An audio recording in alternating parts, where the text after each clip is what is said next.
Ons getroue, liefdevolle hemelse Vader, wat 'n voorreg om in die huis van aanbidding te wees vandag. En ons gee U die eer as ons meester. En terwyl ons dan nou nederig onsself voor U neerlê, bid ons Here dat U sal spreek tot ons harte, dat U ons gemoed sal verander om gelykvormig met U gemoed te wees. En dit bid ons nie uit verdienste nie, Here. Mag ons nie gesien of gehoor word nie, mag U verhoog word in Jesus naam. Amen. Ek wil graag met julle deel 2 versgedeeltes vandag en ek lees uit Psalm 73 vers 16 en vers 17. En julle het my hierdie geheeteks al gehoor deel. Toe het ek nagedink om dit te verstaan. Maar dit was moeite in my oë. Totdat ek in die heiligdom van God ingegaan en op die einde gelet het. Terwyl ek in die heiligdom ingegaan het en alles beskou het, het dinge vir my duidelik geword, sê die psalmis. En dan sê hy verder, o God, dis nou vers 25 van hoofstuk 68, o God, hulle sien die optogte van my God, my koning in die heiligdom. Mag die Here vir ons seën, terwyl ons weer eens dieper delf in sy wonderlike woord, en mag dit vir ons duidelik wees, is my gebed in Jesus naam. Amen. Baie dankie, broer Henry. Ek voel tuis by my Brackenfell familie. En ek is dankbaar om hier te wees vandag. En baie groete van my vrou Edna. En ja, hier is ons kleinseun. Hy is nie. Daar is hy. Ja, dis so 'n week of wat teruggeneem, toe hy vir oupa en ouma kom kuier. En hy het daai aand gesê, nee, hy wil nou by oupa en ouma slaap. Vanaand slaap hy by oupa en ouma. En dis waar hy in die slaap geraak het met sy tandeborsel in die hand. En ja, hy raak dan nou groot. Hierdie week het hy 3 jaar oud geword. En ja, ons het hierdie week baie gebid vir my skoonseun Wesley. Hy was besig met 'n projek in Noord-Afrika en hy het ek weet nie wat dit is in Afrikaans is, typhoid fever. Hy het die ding opgetel en toe nou boonop dit nou nog longontsteking. En maar ek is dankbaar, hy's op 'n vlug terug Suid-Afrika toe. So ons is nou dankbaar. Ja, hier is hy. Ek het vroeër die week gewees. En ja, mens, as jy net jou kinders so oorkant ver, jy weet, en jy kan hulle nie help nie, dis dit nogal groot frustrasie. Ja, en dit gaan goed by die huis. Hierdie is nou my brakkie. Sy dink sy's almal se brakkie. En Lassie het jy kan sien sy's 'n klein queen hè. Sy's te pragtig. En ons het hierdie week ook weer een van ons pineappels gepluk. Jy kan nie glo, hy het deur die winter gegroei en ons het weer 'n pineappel gepluk hierdie week. So ja, die Here is goed. Ek wil maar net met julle deel die seëninge wat ons het wanneer ons by die Here is. Wel, die Here het 'n swaar las op my hart gelê vir vandag. En hierdie is nie 'n maklike boodskap nie. En ek weet die Here gaan met ons harte moet praat en met ons woeker. Ek wil vir u sê, hoe verder 'n ou in die heiligdomstelsel in delf, hoe meer van die mees kosbaarste seëninge kom daar uit. En baie dinge wat verborge is, begin 'n mens beter verstaan, soos 'n mens dieper en dieper gaan. Kom ons bid saam. Vader, ek bid nou dat U teenwoordig sal wees, dat U met ons harte sal spreek, dat U ons sal aanraak, Here, dat ek nie gehoor sal word nie, dat ek nie gesien sal word nie, maar Here, dat U groot sal wees, in Jesus naam. Amen. Jesus is die weg, hy is die waarheid, en hy is die lewe. En deur al die geskiedenis, gee die opoffering wat Jesus gemaak het, betekenis aan alles in die lewe. Dink is ook waar ons lesse gaan hierdie week, hierdie laaste paar weke, dis werklik so kragtig. En die middelpunt van sy boodskap sien ons daar in die heiligdomstelsel in. Johannes 14 vers 6 sê, ek is die weg, Jesus se woorde, ek is die weg, ek is die waarheid, ek is die lewe, niemand kom na die Vader, behalwe deur my nie. En wat vir my so indrukwekkend is, dat in hierdie studie van die heiligdomstelsel, waar Jesus die middelpunt is van alles, kry ons die antwoorde vir al die probleme wat ons dalk mag hê in die lewe. En so goeders wat ons mee sukkel, en daarom sien ook die titel vir vandag, Gods boodskap van dieet in die heiligdom. Jy weet, selfs daardie antwoord het ons daar. Ek het al die huweliksverhouding, sien jy duidelik in die heiligdomstelsel. Ons kry die antwoorde daar vir ons probleme, en die antwoorde is daar. En wat ons dan ook sien, daar is beweging. En ek herhaal wat ek al herhaal het, daar is beweging, altyd van die ooste na die weste, en elkeen van hierdie meubelemente in hierdie heiligdomstelsel het 'n baie, baie belangrike funksie in die heilsplan. Hierdie beweging wat ons sien, is ook 'n identifisering van die groei, beweging in groei in Jesus Christus. En dit simboliseer dan nou regverdigmaking, en ons groei in heiligmaking, ons groei verder in versoening, dis nou, jy weet, om een te wees, en in Engels sê ons atonement, at one-ment met Jesus, en dit simboliseer dan ook die verheerliking wat ons gaan ervaar in Jesus Christus, wanneer hy kom om ons te kom haal. Maar ek wil u ook herinner, dat die slinkse ou vyand, hy keer hierdie heilsbewegingsmosie met min moeite keer hy hom om. Deur net die rigting van hierdie beweging te verander. So in steede van oos na wes te beweeg, help hy ons om nou terug te kyk van waar ons kom. En wat sien ons as Satan hierin slaag? Ons sien eintlik 'n heel ander prentjie. Ons staan gewoonlik daar in die heilige deel, ons kyk terug, ons sien die kruis van Jesus, ons sien die son, en ons moet eintlik nou naby Jesus wees.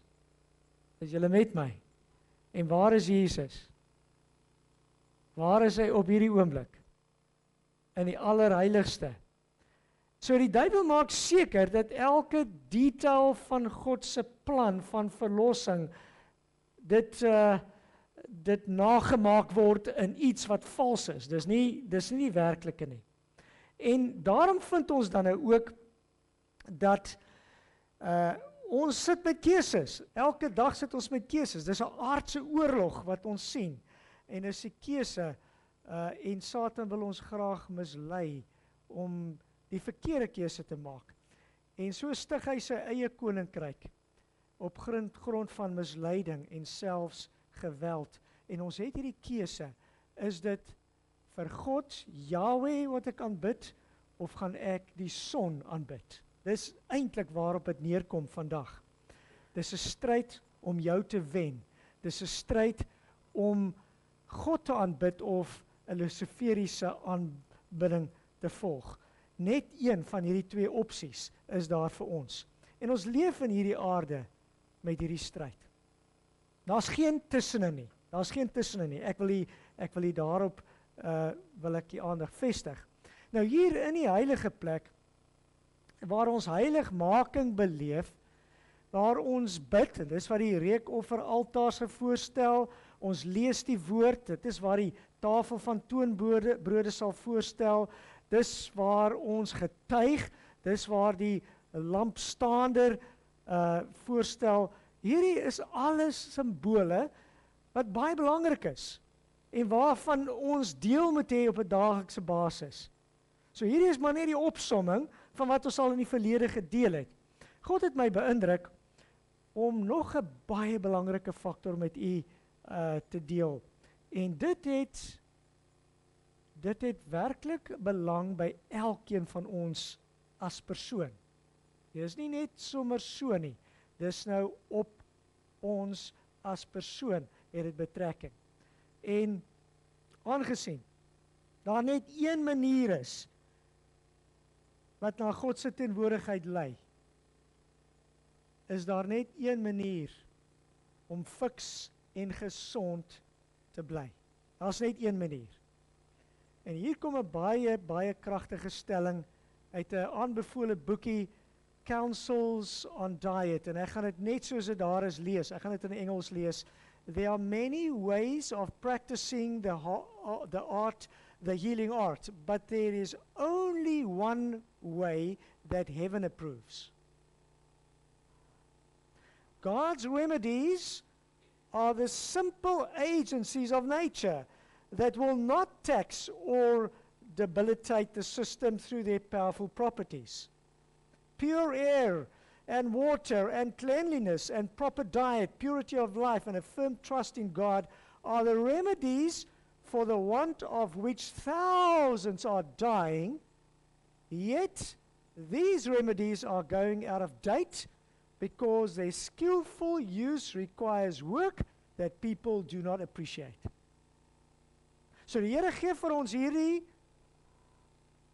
beginsels, hierdie natuurlike middele, om vir ons te help om te oorleef in die tye wat ons is. Maar hierdie kragtige goed raak kragteloos, want ons gebruik dit nie, want dit beteken werk, en ek is nie altyd lus vir werk nie. En dis nou waar die akroniem New Start inkom, waar ons kyk na nutrition, exercise, water, sunlight, temperance, air, rest, trust in God. En een van my spanlede, een van die Brainpower spanlede, het lang ruk terug dit vir ons in Afrikaans vertaal na word slim. So die Afrikaans vir New Start is word slim. Die W is water, en die O is oefening, en die R is rus, en die D is dieet, en die S is sonlig, en die L is lig. Jy weet daai ene, lig. En in God vertrou en aanmatigheid. Word slim. En ek moet vir u sê, as ons hierdie gaan beoefen, en jy gaan sien aan die einde van hierdie boodskap waarom dit so belangrik is en waarom dit selfs uitgebeeld is in die heiligdomstelsel. Daar moet al die tyd voortdurende vordering wees. Ons kan nie net op een plek stagneer nie. Selfs met ons fiksheid, selfs met hierdie fisiese goed, moet daar beweging wees. Ons moet vordering toon in ons eie lewe. Die vraag is, in hierdie proses van die heiligdomstelsel, wie probeer sy bes om Jesus se plek in te neem? Lucifer, jy is 100% reg. Ek vat hier na 2 Tessalonisense 2 vers 3 wat sê, laat niemand julle op enige manier mislei nie, want eers moet die afval kom en die mens van sonde geopenbaar word, die seun van die verderf. Wie is dit? Dis Satan. Ons gaan verder. Die teenstander wat hom verhef bo al wat God genoem word, of voorwerp van aanbidding is, sodat hy in die tempel van God as God sal sit en voorgee dat hy God is. Nou Jesaja 14 vers 13 verklaar, en jy het in jou hart gesê, ek wil opklim in die hemel, my troon verhef bo die sterre van God, en ek wil sit op die berg van samekoms in die uithoeke van die noorde. Wie is daai? Satan, duidelik geïdentifiseer. So as ons na die tabernakel kyk, wat is in die noorde? Wat is in die noorde? Daar is die tabernakel uitgelê. Jy kan sien waar oos is, jy kan sien waar wes is, jy kan sien waar suid is, jy kan sien waar noord is. Nou ek wil hê, ons moet 'n bietjie dieper grawe. Ek gaan nou niks sê nie, julle kan maar begin opsom. Kom ons kyk na Daniël 11 vers 15. Daniël 11 vers 15 wat sê, so sal dan die koning van die noorde kom en op 'n wal opwerp en versterkte stad inneem. Die leers van die suide sal nie aanstand hou nie, selfs sy uitgesoekte manskappe nie, sodat daar geen krag sal wees om stand te hou nie. Wie is die koning van die noorde? In hierdie geval? Wie kan nie stand hou teen hom nie? Wie is die koning van die noorde in hierdie teks? Dis die duiwel, die vyand. Julle sal saam met my saamstem. Iets baie belangrik moet daar in die noorde wees. Vir die duiwel om sy troon daar op te rig. En nou moet ons fokus. Ek gaan vir julle vra om nou te fokus. As ons nou kyk na die tabernakelstelsel, wat is daar in die noorde? Wat so belangrik is vir ons ou vyand om soveel aandag te wil aangee? Wat is daar? Watter meubelstuk is daar in die noorde? Die tafel van die toonbrode. Nou onthou, ek het al baie kere gesê, waar is Jesus? Hy is in die allerheiligste, hy is besig met die ondersoekende oordeel, hy het reeds begin in 1844 daarmee, en ons moet nou wees waar hy is, besig met versoening. Dis waar ons behoort te wees, in ons groei na Jesus Christus. Maar die duiwel sit strategies in die noorde, om ons aandag af te lei, sodat God se mense nie by die allerheiligste kan uitkom nie. Nou wat is aan die kant van die noorde? Kom ons kyk 'n bietjie na Eksodus 25 vers 23 tot 30. Nou is 'n hele paar verse, ek gaan net so vinnig deurkyk, maar julle sal sien ek het die sleutelwoorde dit ek uitgehelder en is gekleer. Maak ook 'n tafel van akasiëhout. En dit gee vir ons die lengte en die breedte daarvan. Trek dit oor met suiwer goud. Ons kyk na die detail, ons hoef nie daarna te kyk nie. En hy gee die detail, daar moet 'n handrankie om wees, 'n goue krans, vers 26, 4 goue ringe op die kante daarvan, op die hoeke, daar moet pote wees op van hierdie tafel, en 27, naby die lys moet daar ringe wees, so daar kan hierdie tafel verskuif word, gedra word, en dan vers 28 sien ons, dis 'n tafel wat gedra word, hy is daar reg in die noorde, en pragtig goud versier, vers 29, kyk na die detail, maar ook sy skottels, sy lepels, sy bakke, sy bekers waarmee gegiet moet word, van suiwer goud moet jy dit maak, en op die tafel moet jy altyd deur toonbrode voor my aangesig neersit. Toonbrode. Waarvoor gebruik ons skottels en lepels en bakke en bekers? Om te eet. Dis wat ons gebruik om te eet. Vers 35 van Eksodus 26 sê, en sit die tafel buitekant die voorhangsel, en die kandelare teenoor die tafel van die suidekant van die tabernakel, maar die tafel moet jy aan die, watter kant hê? Aan die noordekant. Waar is die tafel opgestel? Aan die noordekant. Christus was die koning van die noorde. Ons sien dit uit die skrif, hy was die koning van die noorde. Wanneer Christus opstaan, om in die allerheiligste in te gaan, en dis die enigste manier om in die allerheiligste in te gaan, gebruik Satan die geleentheid, en hy gaan maak sy troon daar. Psalm 48 vers 1 en 2, julle moet by my bly, en ek moet ook sê, enige iemand, wat vir my sê later, leraar, deel die skyfies met my, julle is welkom. Kontak my net. Die Here is groot en baie lofwaardig in die stad van ons God se heilige berg, skoon deur sy verhewendheid. Die vreugde van die hele aarde is die berg Sion, aan die noorde kant, die stad van die groot koning. Hy was die koning van die noorde. Maar hy het opgestaan. Die duiwel het die geleentheid gebruik maak en nou plaas hy sy koninkryk, plaas hy daar in die noorde. En ek moet vir u sê, dis die laaste aanval op God se kerk. Dis hoe hulle verswak. Aan tafel. Ek hoop julle luister. Hierdie was vir my so treffend. Ons ete en ons drinke, ons dieet, ons gesondheid. Ons kan nie verwag om die allerheiligste in te gaan as daardie kant van die noorde nie uitgesorteer is in ons eie lewe nie. As ons nie die koning van die noorde, die vyand, uitgesluit het in die ruimte wat gevul was met die teenwoordigheid van Jesus nie, dan sou ons nie die allerheiligste kon ingaan nie. Job 37 vers 22 sê, uit die noorde kom die goud te voorskyn, maar oor God is daar ontzagwekkende majesteit. Nou kom ons kyk 'n bietjie dieper in hierdie dienste gehou in die heiligdom. Kom ons kyk 'n bietjie.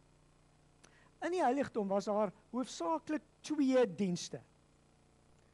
Die daaglikse diens en die jaarlikse diens. En is selfverduidelikend. Mense het daagliks na die heiligdom gekom, want ons is maar 'n sondige mensdom, en hulle het 'n lammetjie gebring, en hulle het 'n duif gebring, wat hulle ook al kon bekostig, en hulle het dit geoffer op die altaar vir hulle sonde. En hier by die altaar, sou die vleis van daardie offer geëet gewees het deur die priester.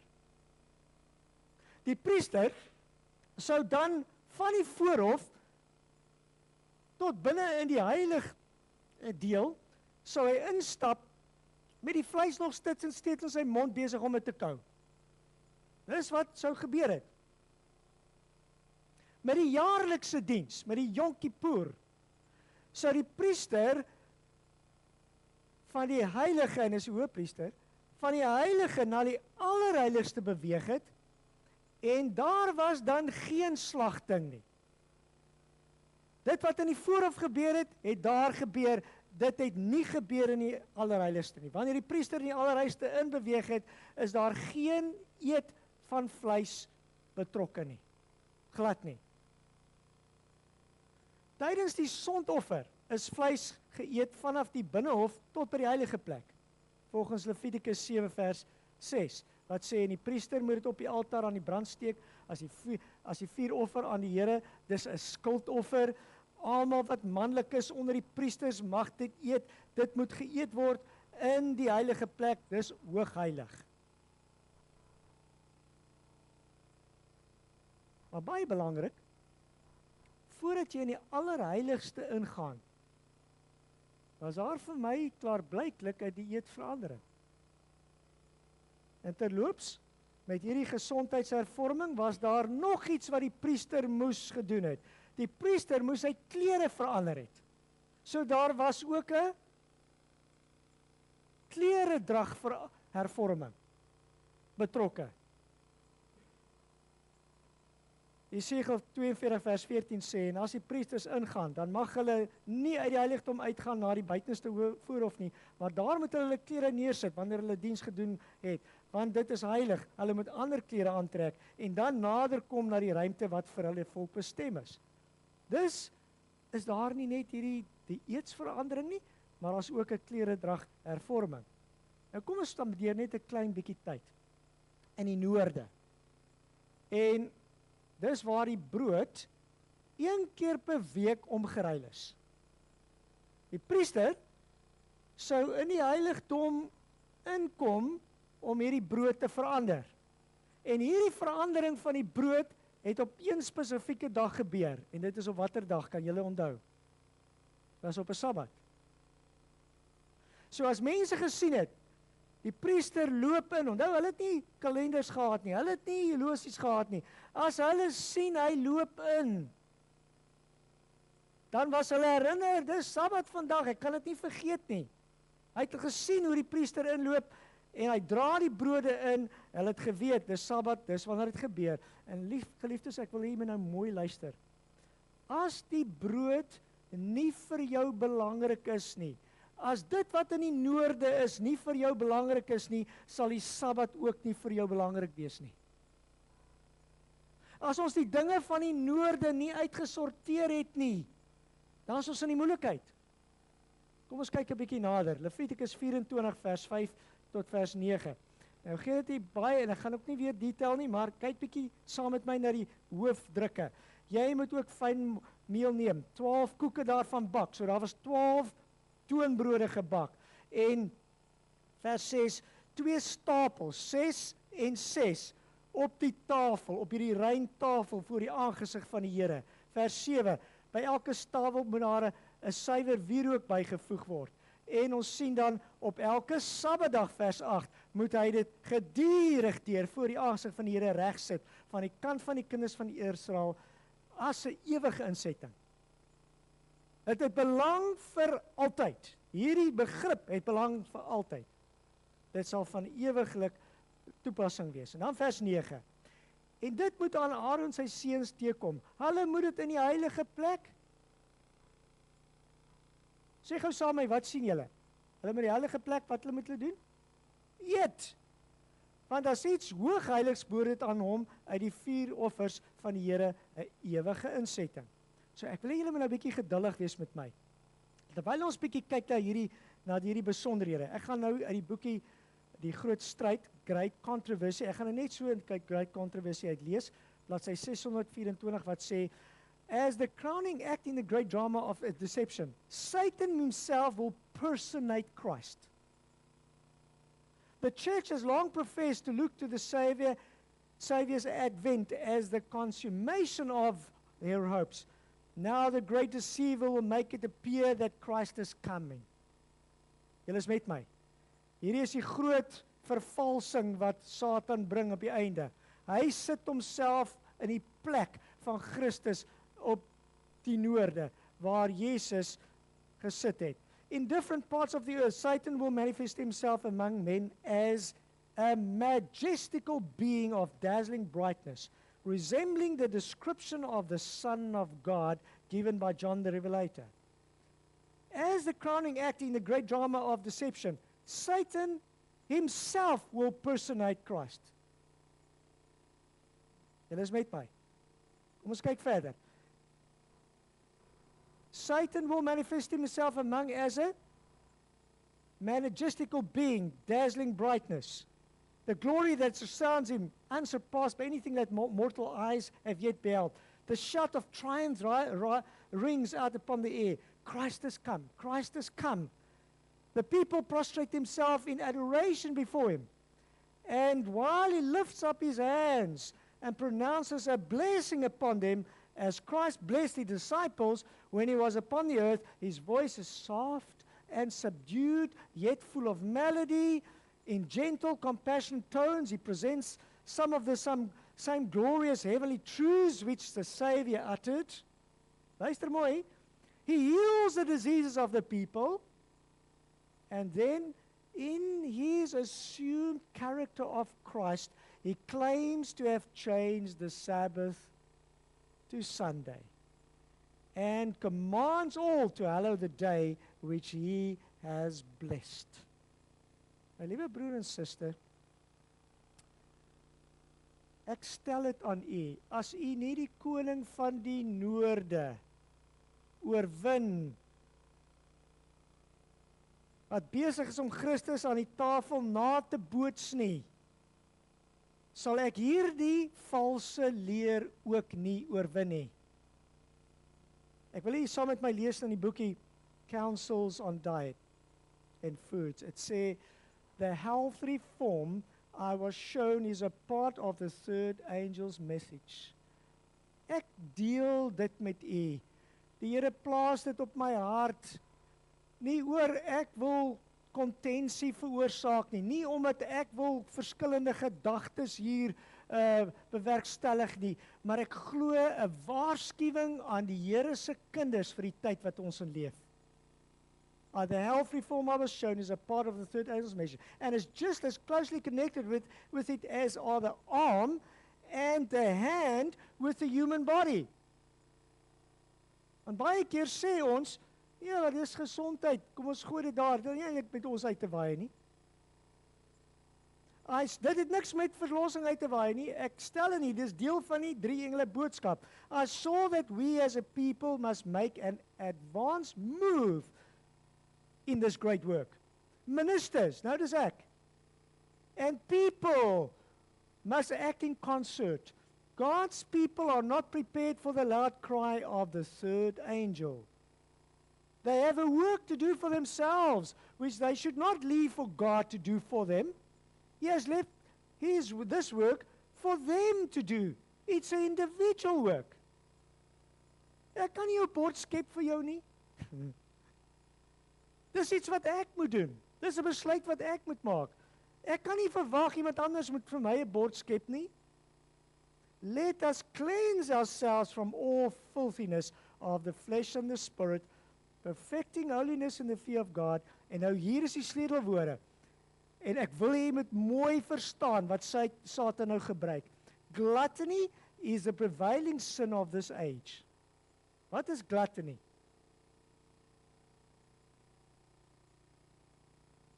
Ooreet.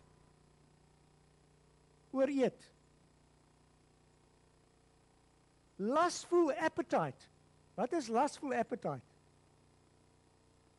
Vraatsigheid. Dit is om 'n aptyt te hê. Nee, wat ek sien, dit vreet ek. Ek eet ek. Wat ek sien, dit eet ek. En Satan sit hier in die noorde en ons is besig in die kos wat ons moderne mens eet. Het al hierdie smaakmiddels in wat jy kan nie stop nie, jy moet hom eet. As jy pak chips opgemaak het, jy moet hom klaarmaak. Jy kan hom nie los nie. Julle hoor wat ek probeer sê. Lustful appetite makes slaves of men and women. En die gevolg, let us cleanse ourselves, volgende een, and beclouds the intellects and stupefies the moral sensibilities to such a degree that the sacred, elevated truths of God's word are not appreciated. The lower propensities have ruled men and women. In order to be fitted for translation, the people of God must know themselves.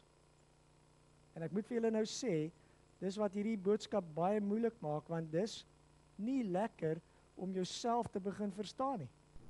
Te verstaan het, daar sekere goedes, ek like hom net baie. They must understand in regard to their own physical frames, that they may be able with the psalmist to exclaim, I will praise thee, for I'm fearfully and I'm wonderfully made.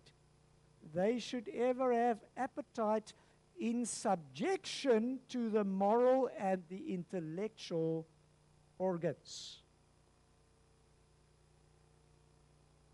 Julle verstaan waarom ek vir julle sê, Satan het sy troon gemaak in die noorde. Dis wat die skrif sê en ons word gewaarsku.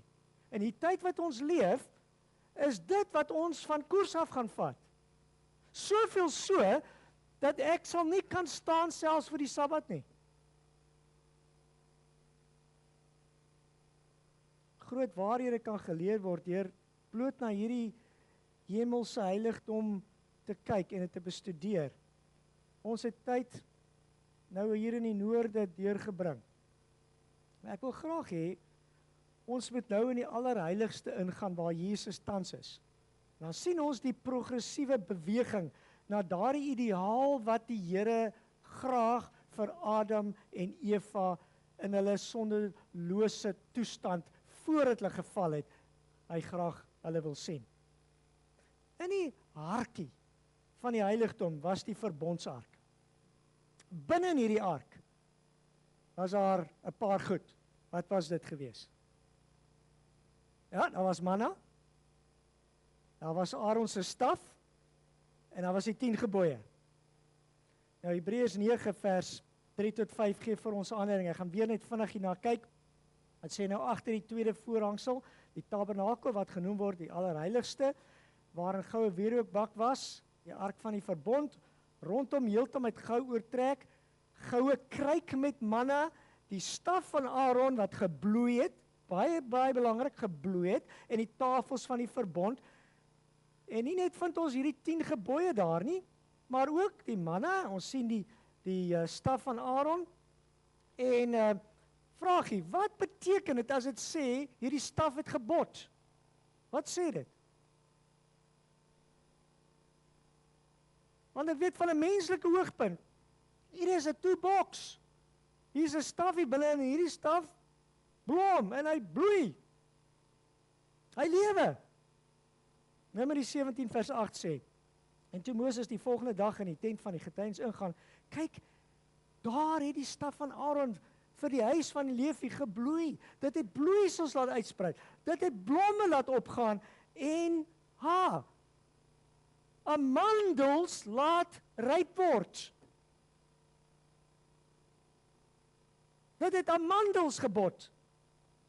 So van wat se hout was hierdie staf gewees? Amandelhout. Met ander woorde, binne in die verbondsark was daar amandels. Wat beteken dit as iets bloei? En jy weet, ek sê altyd, ons gaan kyk wat sê die woord.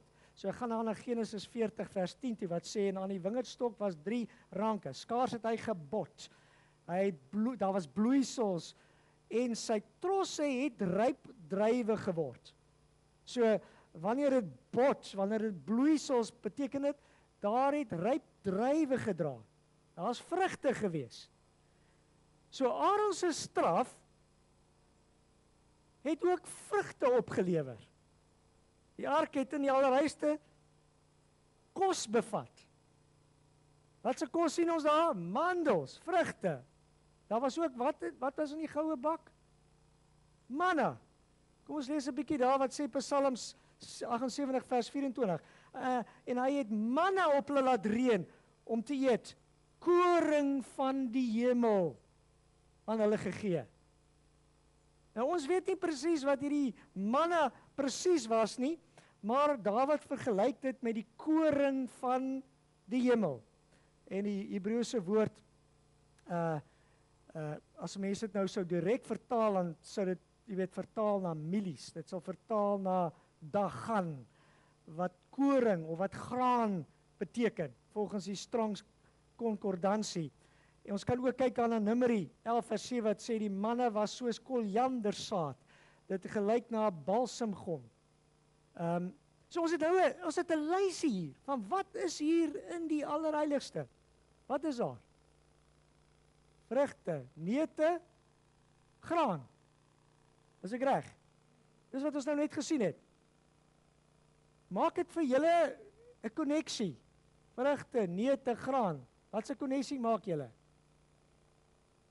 Ons kyk na die oorspronklike dieet van Adam en Eva. Vrugte, neute, graan. Is dit wat die mens oorspronklik gekry het om te eet? Kom ons kyk 'n bietjie. Genesis 1 vers 29. En verder het God gesê, ek gee nou aan julle al die plante wat saad gee, wat op die hele aarde is, en al die bome waar boomvrugte aan is, wat saad dra. Dit sal julle voedsel wees. Dis wat hy vir ons gegee het oorspronklik. Maar aan al die diere en aan die aarde, en al die voëls in die hemel, en al die kruipende diere op die aarde, waarin die lewende siel is, gee ek al die groen plante as voedsel. En dit was so. Dis presies die dieet wat die Here vir ons gegee het, reg in die begin, vir Adam en Eva. Jy kan sien die progressiewe verandering.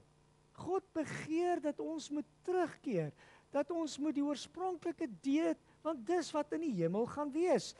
En ek moet vir julle sê, Handelinge 3 vers 19 en 21, en ek weet ons moet nou baie mooi oplet. Baie mooi oplet. Handelinge 3 vers 19 en 21 sê, hom wat die hemel moet ontvang. Wie moet die hemel ontvang? Wie is dit? Jesus. Hom wat die hemel moet ontvang, tot op die tye van die wederoprigting van alle dinge.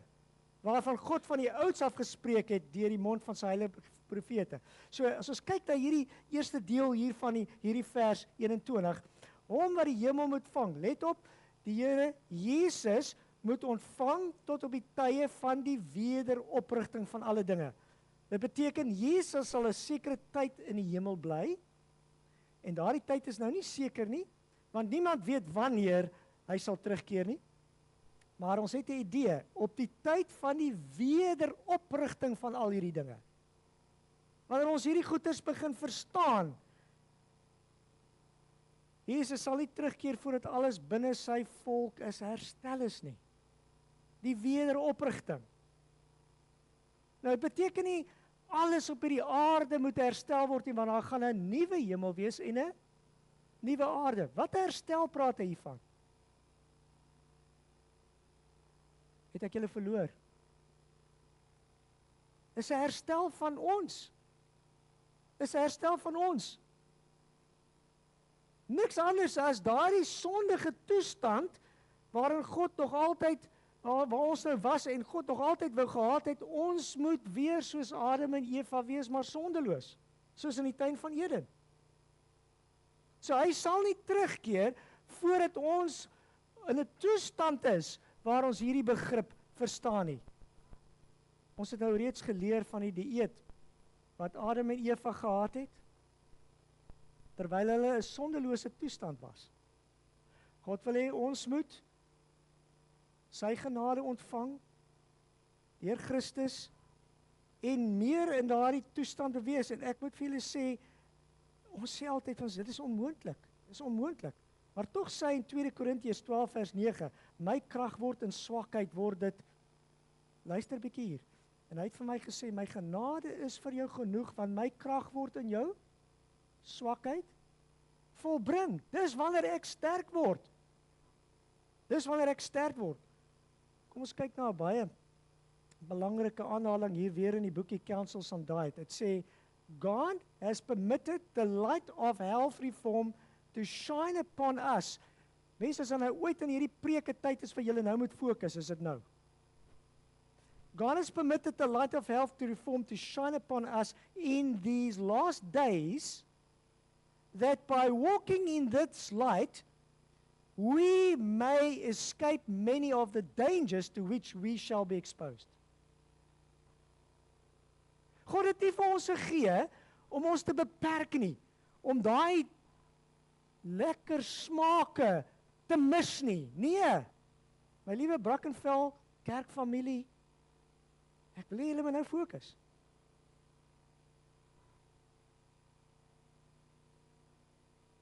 Satan is working with great power to lead men to indulge appetite, to gratify inclination, and to spend their days in heedless folly. He presents attractions in a life of selfish enjoyment and sensual indulgence. Ek stel dit aan u dat ons wêreldse, moderne wêreldse dieet stadig maar seker besig is om ons dood te maak. Op enige stadium, as die kerk dit nodig het, sal ek hierdie verborge gevare waarvan hier verwys word, sal ek vir julle ontbloot en vir julle wys waarna ek verwys. Ek sal die pakkies van die goed wat ons van die rak af eet, sal ek die inhoud daarvan met julle deurgaan en vir julle wys, hoekom is hierdie waarskuwing aan ons God se oorblyfsel volk? Hoekom is dit vir ons? En die feit is, dit maak ons ongeskik om die lighuise van die wêreld te wees. Ons is sieklik, ons is swak. Ons het nie krag, ons het nie energie om hierdie boodskap uit te dra nie. God het ons lankal gewaarsku. Ek moet vir julle sê, die teks wat ek nou met julle deel, is een van die tekste wat ek vol in die oë moes kyk toe ek self met kanker gediagnoseer was, baie jare terug. Eksodus 15 vers 26 wat sê, as jy getrou na die stem van die Here jou God luister en doen wat reg is in sy oë en luister na sy gebooie en al sy insettinge hou, insluitend in die gesondheidswette, dan sal ek geen een van die siektes op jou lê wat op Egipte land gelê is nie. Want ek is die Here jou God wat jou gesond maak. Ek sou nie die siektes kry wat almal het nie. En ek praat vanmôre met julle uit my hart uit, my liewe broer en my suster. Ek het amper kies van kanker gesterf, omdat ek nie God se beginsels van gesondheid nagekom het in my eie lewe nie. Dit was vir daai daar buite, was nie vir my nie. God roep ons om te vorder, te beweeg, daar moet mosie wees in ons groei met Jesus, in ons geestelikheid. En dit word baie duidelik in hierdie heiligdomstelsel, word dit uitgelig. Daar's progressie, daar's beweging. En hierdie is seker een van die mees belangrike prentjies waarna jy kan kyk. Ek wil hier mooi kyk na hom. In daai voorhofdeel, dis waar die priesters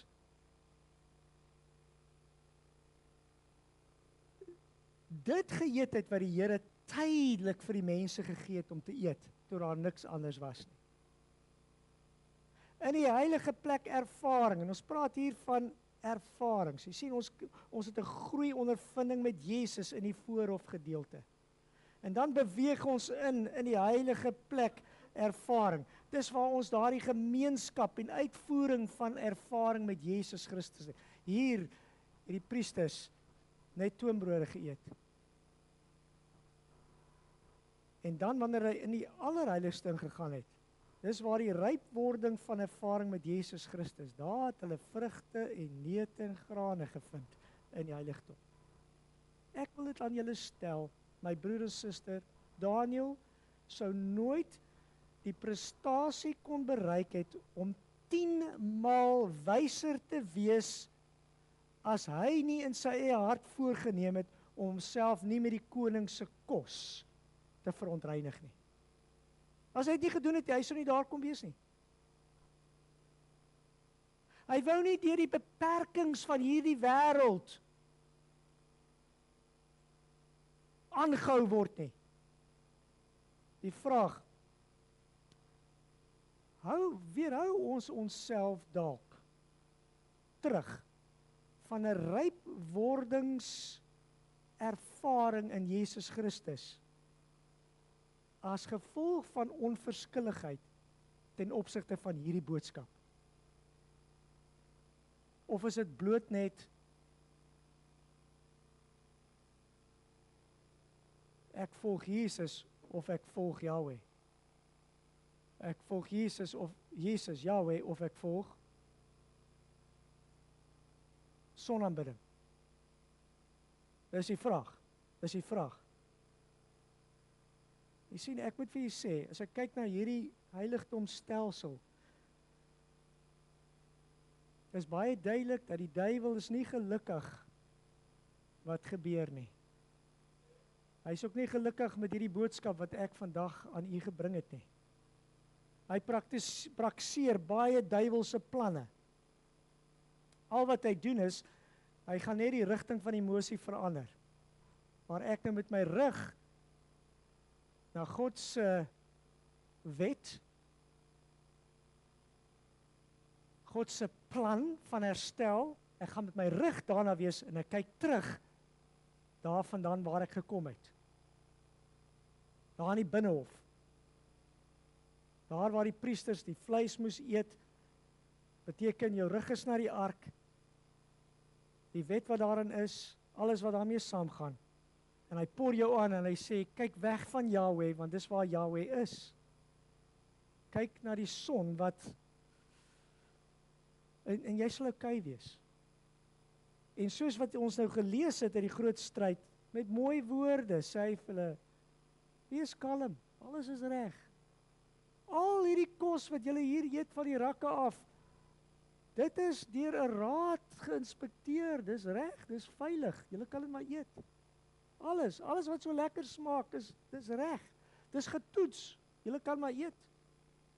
Matteus 7 vers 18 tot 20 sê, en hy sê vir hulle, is julle ook so sonder verstand? Begryp julle nie dat alles wat van buite af aan die mens aangaan hom nie onrein kan maak nie? Omdat dit nie ingaan in sy hart nie, maar in die maag, en dit gaan in die heimlikheid uit en maak al die voedsel rein. En dis die tekste wat ek nou kry van baie mense wat my sê, leraar, jy is ver van die punt af. Kom ek lees vir julle wat sê die 2020 Afrikaanse vertaling. Ek sien dit nogal baie meer duidelik in die Engelse vertalings, maar kyk wat sê die 2020 Afrikaanse vertaling. Die kos gaan immers nie na jou hart nie, maar na jou maag, en word dan in die privaat uitgewerp, so hy alle kos rein verklaar. Dit staan so in die Bybel, die nuwe vertaling. So het hy al die kos rein verklaar. Jy kan enigiets eet, dis oukei. Dis nie die oorspronklike Bybel nie. En ons is so gedesensitiseer geraak, dat ons wat moet uitstaan, wat anderste moet wees, wat soos Daniel en sy vriende 10 maal wyser is, anders as ander, ons doen maar net soos almal, ons is hierdie groep druk, ons eet soos almal, ons doen soos almal. Rein gesonde diere, dit was die voorskrif. Geen bloed, geen vet. Dis een van die goed wat my gehelp het in my besluit om hierdie beweging te volg. Want ek het begin rondsoek vir 'n butchery, wat is 'n butchery? Slaghuis, kies julle. Ek begin soek vir 'n slaghuis, waar kry mense goed wat nou nie bloed in het?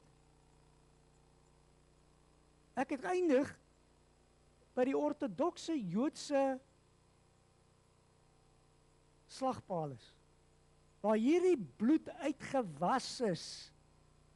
En as jy nou daai stukkie vleis vat, dan lyk hy so wit, jy vat die flitsie en jy skyn hom so dwars deur hom. Daar's niks.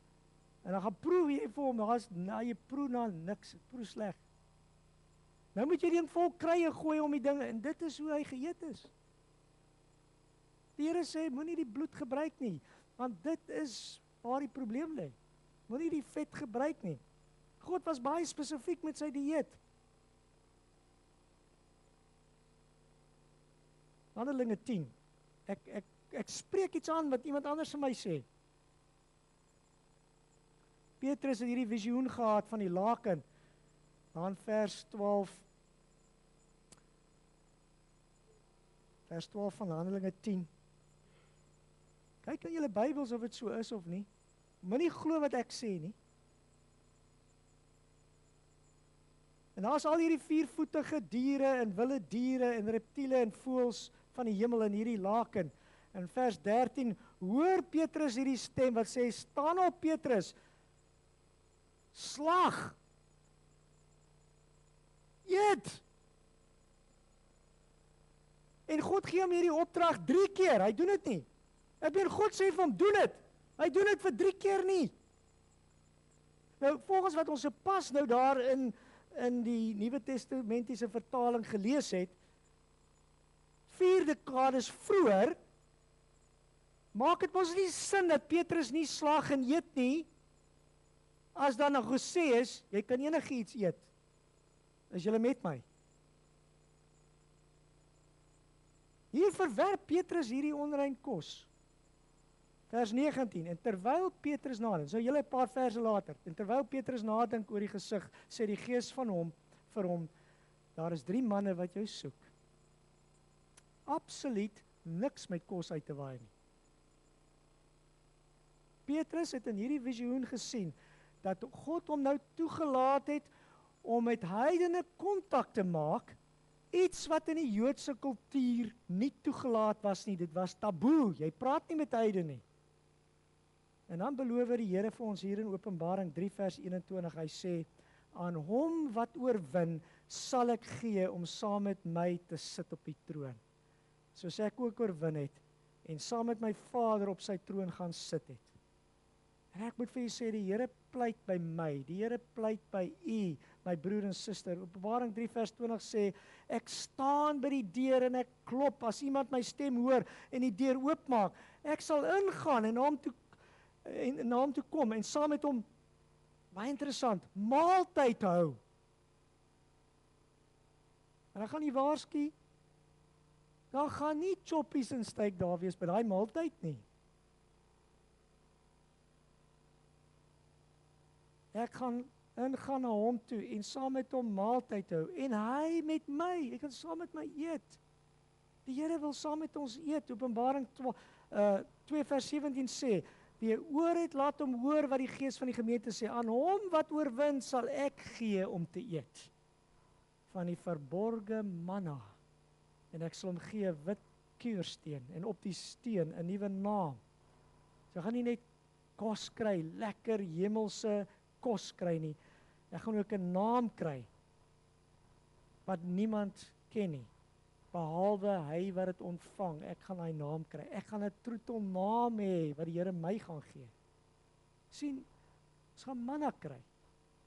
Nie steaks en choppies nie. Daar gaan niks doodgemaak word nie, sodat ek daaraan kan kou nie. Ek moet nou vir julle sê, ek oefen die laaste 28 jaar van my lewe om gewoon te raak aan die dieet wat ons in die hemel sal hê. Dit gaan baie beter wees as wat ek nou oefen. Maar ek moet vir julle sê, dit werk. Dit werk. Daar's energie. Daar's baie meer helderheid van verstand. Die Here wil hê ons moet hierdie hemelse dieet oefen in afwagting op sy koms. Terwyl ons hierdie lesse gestudeer het, kan ek nie anders as om ietsie wat ons net vanmôre uitgehaal het met u te deel nie. Iets wat my so aangeraak het. Jesus hang daar aan die kruis. Hoekom hang hy aan die kruis? Sê vir my, hoekom hang hy aan die kruis? Hy hang aan die kruis vir my sonde. Ek wil nie sê vir die sonde van die wêreld nie. Hy hang aan die kruis vir my sonde. En hy het gelei. Hierdie lyding was erg, was bo-menslik. Sommige het hom selfs jammer gekry terwyl hy daar gehang het, maar ook soos die gebruik is, het hulle die pynstiller van die tyd vir hom geoffer. Die skrif sê, mirre en wyn het hulle op 'n spons gesit op 'n lang riet en na vir hom geoffer. En dis die pynstiller van die tyd, so hy sal aan geteeg het, hy sal aan gesuig het, en dit sal die pyn verlig het. Terwyl hy daar hang in die mees ongelooflike pyn. Maar hy het dit geweier. En ek het altyd gevra en gewonder, hoekom? Maar Here, hoekom sê jy dit weier? Ek meen, dis hier is op die laaste. Hoekom het jy dit geweier? En die antwoord het by my gekom, eendag toe ek diep hierin gestudeer het, en ek het Gees van Profesie gelees van kant tot kant. My Here wou nie die kans waag, die risiko neem, dat hy deur hierdie pynstille van die tyd bedwelm sou wees dat hy nie die regte besluit maak vir my nie. En dis my Here vir my so lief het, dat hy nie daai risiko kan neem in die grootste pyn en lyding. Hy kan nie die risiko neem nie, hy mag nie die risiko neem nie. As my Here dit vir my gedoen het, wie is ek om nou net menslik net my eie wil te doen, sê nee, ek doen dit nou so. Wie is ek om dit te doen? As my Jesus my so lief gehad het, hoe kan ek selfs oorweeg om 'n risiko te neem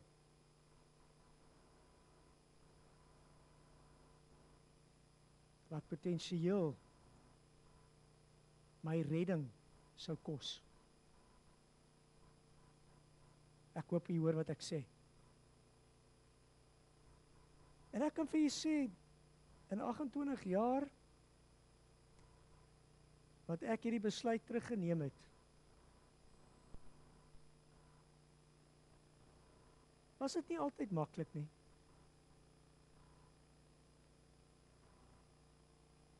Daar was maar ook, jou Satan is lustig hoor. Daar was ook maar versoekings. En die Here het vir my gehelp om na versoeking weer terug te kom na hom. En die besluit bevestig, want ek het nie goed gevoel daarna nie. Nooit goed gevoel nie. En so oefen ons, so raak ons sterker, met die Here se genade raak ons sterker. Ek weet, dit gaan nie maklik wees vir u nie. As jy hierdie besluit wil neem, en jy sê vir jouself, kyk die Here het baie duidelik vir ons gesê, as ons kyk na die heiligdomstelsel, as ons kyk hoe die beweging, as ons kyk die tyd waarin ons leef, niks is meer veilig nie. Is dit nie tyd dat ons begin ernstig oor hierdie dinge nadink nie, en besluite neem? En daar is soveel goeie alternatiewe. En ek gaan nou iets doen wat ek glo net die Here my beïndruk om te doen. Miskien is daar iemand vandag in hierdie kerk, in hierdie familie van my, wat sê, Here, ek luister vir u. Ek hoor wat u sê. Ek wil graag hierdie ding aanvat, Here. Ek wil in hierdie beweging inkom. Maar ek weet my krag is min, Here, ek het krag nodig. En as jy dalk daai besluit gemaak het vandag en sê, Here, ek het hulp nodig, dan wil ek hê u moet vorentoe kom, dat ek saam met u bid. Die Here help vir my elke dag. Die Here kan vir u help. Miskien iemand, dit is nie maklik nie, hier plaas ek julle nou op die spot. Ek wil vir my Here besluit maak. Ek wil 'n verandering maak. Ek wil nie toelaat dat die koning van die noorde heerskappy voer in my lewe nie. Want ek wil gaan na Jesus in die allerheiligste. Ek gaan nie laat hy my stop om daar te kom nie. En ek weet ek gaan nie daar uitkom nie, want ek is so swak, maar Here, u gaan vir my help. En die Here beloof, hy gaan help. So kom ons hier is, ons bid, sê Here, help my. Help my, ek is swak. Help my. Maar ek maak 'n besluit en ek sê, ek gaan hierdie pad loop. Enigiemand anders wat die roepstem van die Here hoor. En hy sê, Here, ek is swak, ek weet nie hoe gaan ek dit doen nie, maar help my. Dis al wat jy doen, jy kom na die Here toe en sê, Here, hier is ek, help my. Dis nie te laat nie. Dis nie te laat nie. Ek is so bly julle vat hande. Kom ons maak hierdie kringetjie toe. Hemelse Vader, niemand is uit hierdie sirkel uitgelei gesluit nie. Elkeen in hierdie familie, elkeen in hierdie kerk vandag, het die geleentheid, Here, om nou te sê, Here, help my. Ek wil graag gesondheidshervorming in my eie lewe ervaar. So duidelik aangedui is in die heiligdomstelsel wat vir ons die laaste boodskap is vir hierdie verlore gaande wêreld.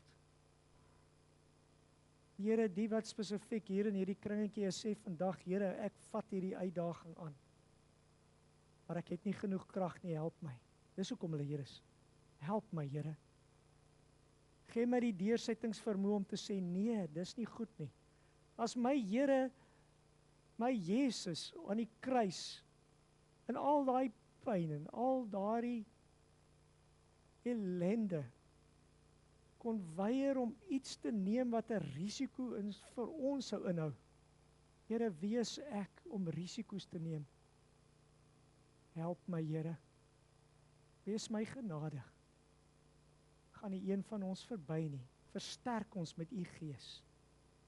Here, elkeen wat in hierdie gehoor sit, u ken ons harte. U ken ons swakhede. U verstaan hoe die duiwel daar in die noorde sy plek geneem het en die tafel en die kos gebruik om ons verstande so te verswak dat ons eintlik nie werklik kan sien nie en besef nie. Help ons, Here, om duidelik te kan sien gaan ons nie verby nie. Dankie Jesus dat U nou besig is met hierdie versoeningstaak. Dankie dat U ons nooi om saam met U te wees. Terwyl ons een word met U, in Jesus naam bid ons dit. Amen.